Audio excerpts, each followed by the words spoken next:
Yeah, we're back.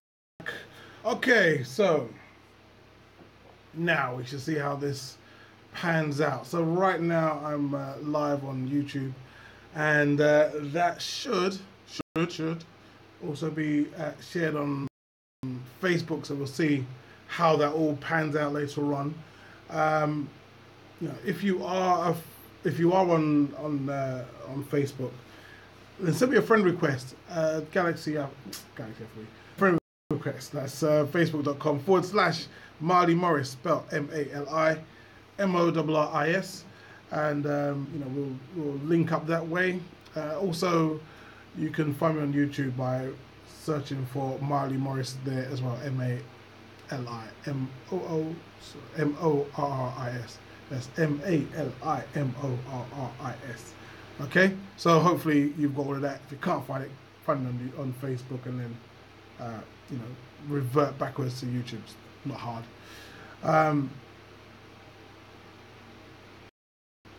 So we have these groups that you'll find online.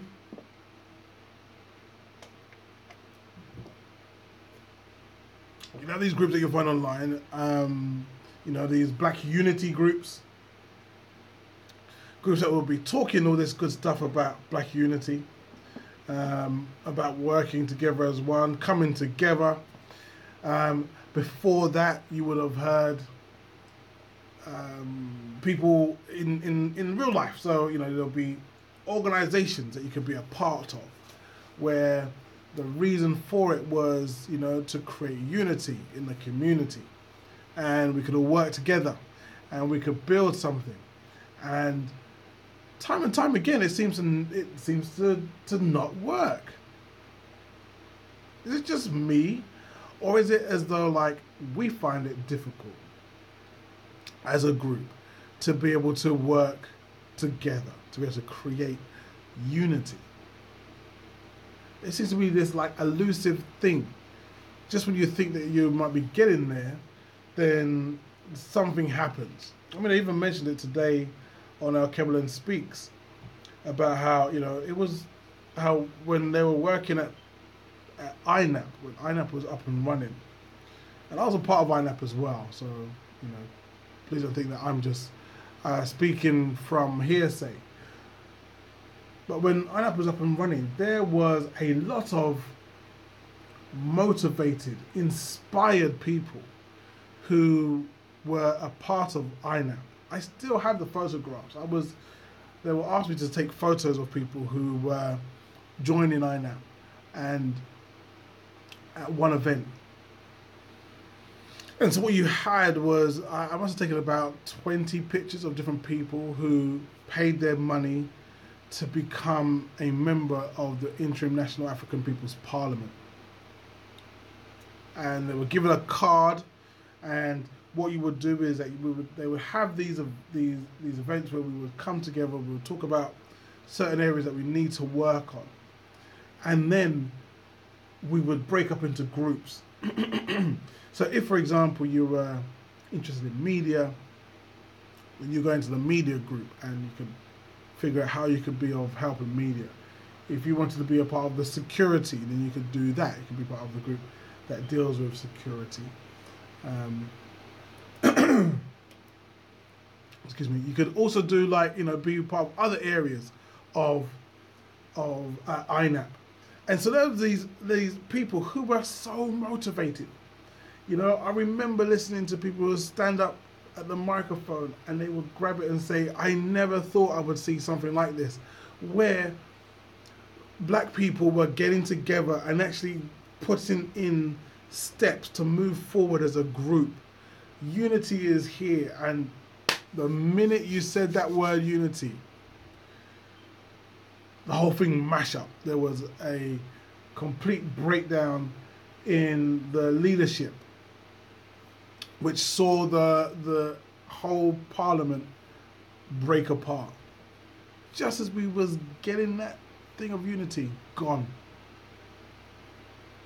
And we've seen this time and time and time again, where there is this work towards unity, and then just as you're getting there, things mash up. What's going on with us, people? Why is it we cannot seem to be able to get our head around this idea of being united?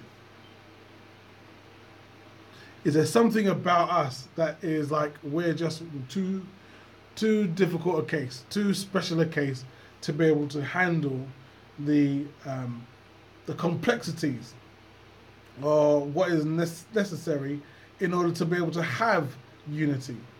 What is it that we need to change? What is it we need to do in order to make that happen? That's what I want to look at. Because I don't believe that it is beyond us. What I have noticed is that many people will not talk or will not be working towards unity as their final goal. Instead, what they tend to do is that they look at something else as their final goal. Because looking for unity, even though you need unity, making unity your end result is a bad idea. Unity comes at the end of something. You don't aim for unity first. Trying to get unity first is like trying to get balance before riding a bike. You won't get balance. You will always be unbalanced until you start riding the bike. Then the balance comes. If you're trying to get unity as a group, the first thing you need to do is forget unity. Just don't worry about it. Forget it. Don't worry about it. The Black Father Support Group is a very good example of that. The Black Father Support Group never started saying we need to unite as fathers.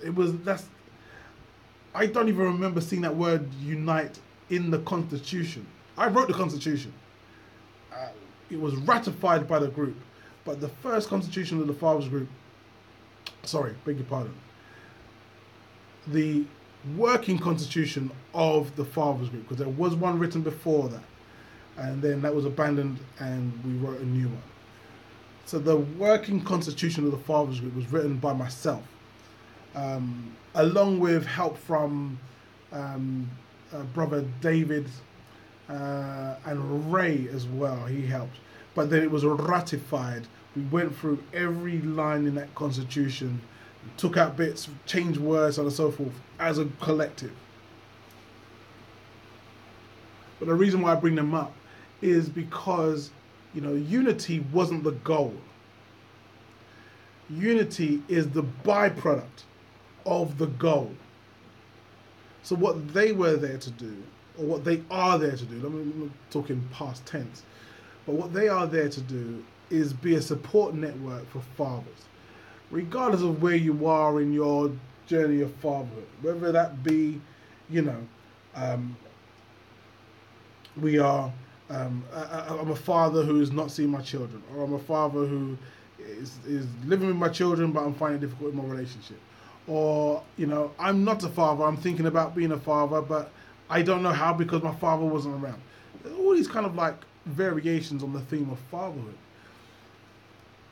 But what they've been able to create is a united group of brothers who are there for each other, who could go out, go out places, they can arrange things, they can spend money with each other, borrow each other money, so on and so forth. So there's like this unity that has come out of the work that they were doing.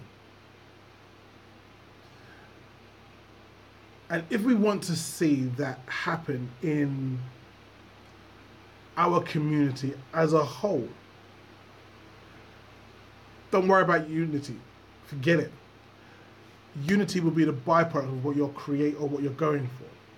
This is the reason why you could have different nations in Europe clashing, right? Fighting. You could have them fighting over religious wars, you could have them fighting over geographic wars, ideological wars. But when it came to Africa, they came together to take out Africa. Because they knew you can't just like have one nation come up against a continent. It's not going to work. But if you have a continent come up against a continent, yeah, you can do that. So even though they weren't united, what united them was the bigger goal of being able to be a part of, or being able to, not be a part of, but subjugate the biggest continent on the planet.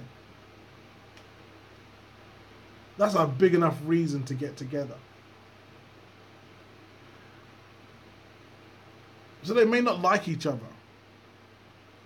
but the opportunity is such that they will work together. And from an outside perspective, what you see is unity. So then you go, oh, what's wrong with us? There's nothing wrong with us. The issue is that certain ones are trying to create unity. And you will not get unity if your end goal is unity. What you will get is you get close to it, and then you're questioning, like, well, are we really united because, you know, this person doesn't like that person, this person's warring with this person slept with that person, and that person now is sleeping with that person. And there's all these other things and reasons as to why you could say, I don't think there is unity. There's isms and schisms going on.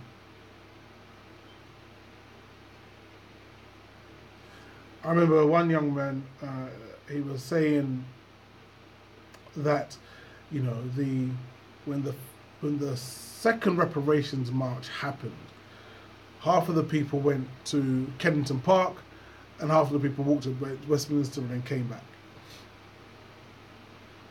So within the community, the conversation was, there's no unity. But from outside looking in, you would think, well, there must be unity because there's this coordinated effort to have two events happening at the same time. Some people, when they came back from the march, went to the park. Some people walked right past it. But either way, from outside, it looked like there was unity. So we've got this thing where, because we're trying to get to some kind of, you know, United States of Brixton,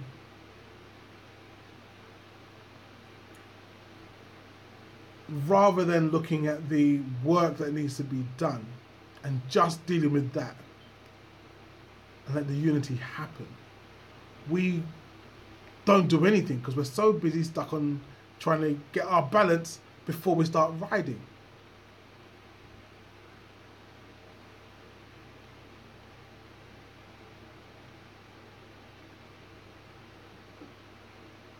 So you can look at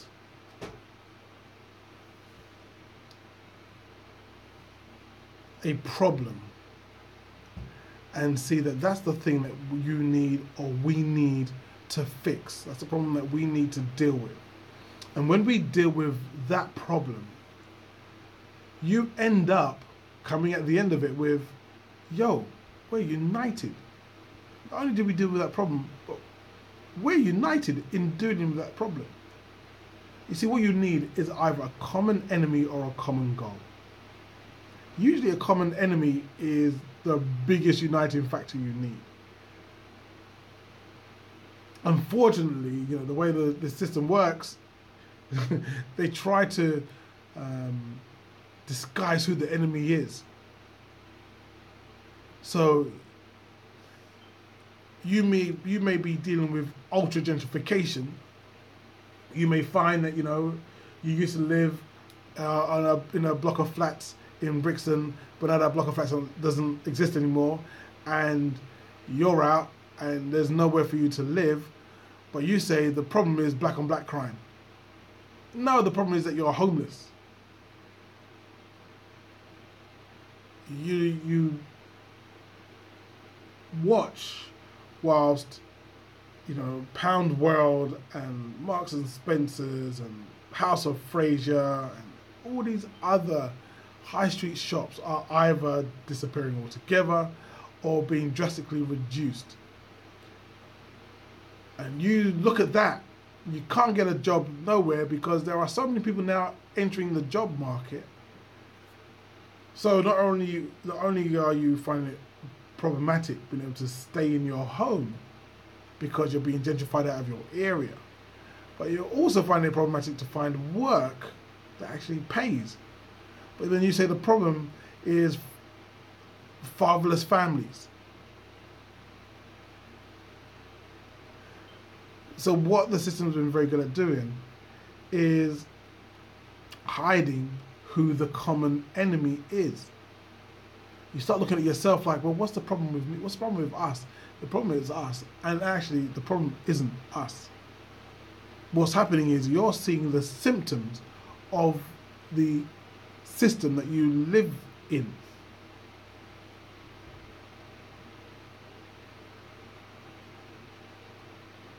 There are young people who actually want to be able to live a successful, happy life. They're not all out there with bread knives trying to chop each other up. No, they're not. You know, the vast majority of them want to live happy lives. Successful lives, positive lives. But what you're being shown and what you're being told is that the problem is young black people. So you start looking at the wrong place for the problem. You start looking at the lack of unity as the problem. Lack of unity is a symptom, it's not a problem. And as I've said many times from this microphone, when you are trying to fix the symptom of a problem, it never goes away. It never goes away. The reason why Marcus Garvey was able to unite so many people, because he wasn't going up there saying, we need to unite, we need to unite. Unite is what we need to... No, he wasn't talking about we need to unite. He was talking about working together to be able to build either a class of people that can stand up for themselves financially without having to rely on the system, or a class of people who are able to repatriate back to Africa and rely on themselves and not on the system. But when you're growing up in a world where no one cares about you, no one's interested in you, and finally you start to hear someone else who says, well, I do care. It's you I want to see win. When you have that as the alternative, now you've got something to actually stand behind. Now you have something to unite behind. You don't realize that you're now united or uniting. You're not trying to pull people down. You're not one of the crabs trying to pull another crab down because of the fact that, you know, you don't like this person or this person who is, you know, taking the role that you want to take. And even if those things are happening in the macro of it, in the micro, there's always going to be isms because we're human. But in the macro of it, what you're seeing is unity. What you're seeing is a organization that is strong, that is powerful. And as far as I can see, that's the reason why, up until now, Galaxy Radio has continued despite so many people trying to set it back. If it hasn't been other organizations uniting to say Galaxy is no good, or whether it be the system coming in here and taking away the equipment, or whether it be certain presenters who go off to another station to badmouth this one. This station has continued.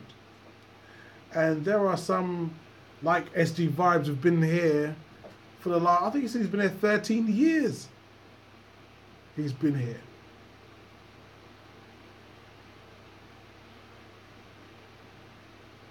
There's people like, Dr. Abu, who's been here more than double that from the beginning. And that unity doesn't come from them sitting down saying, okay, how do we create unity? Let's be united. That's not where they start from. They start from, okay, we have a job to do. And the job is to let people know that they're being brainwashed, and our job is to de-brainwash them. That's it. Other people will receive the call. Other people will receive that notion. And even me, I'm the new one on the block. And I'm riding just as strong as everybody else, because I want to see that we move forward as a community. As long as we're not aware of what it is we're trying to do, as long as we try to, balance on the bike before we start pedaling, as long as we try to put unity before we try to put in work, we're going to stay right where we are. The system will continue to run every area of our life, and we're going to be still sitting here trying to wonder why. And that's why it is that we find ourselves living in a unity that belongs in a barrel full of crabs. I hope that all makes sense to you. I hope that all comes together. I'll end the YouTube video here. We'll take a quick break on the Galaxy Radio. If you're watching this on YouTube, feel free, please, to like and subscribe to this channel. Also, make sure that you tell your friends, put it on your Facebook, do them kind of things for us so we can get the word out. We'll be doing more of these as we go forward. If you're listening on TuneIn, then make sure that you also, be on the YouTube channel as well. Have a look for Galaxy Afawi TV on YouTube, and you'll be able to see the different channels there of the different presenters. I'm going to be putting up some more videos over the next coming days, not just from myself, but I've got from Dr. Abu and Chief Pakambabai. I'm still trying to get Sister Shanice to come on. Brother Aston and myself will also have some videos coming up over the next few days. So lots of things happening around Galaxy, we want to invite you in on the ride. All right, I hope that all makes sense. Thanks very much for listening on YouTube. They've now gone, and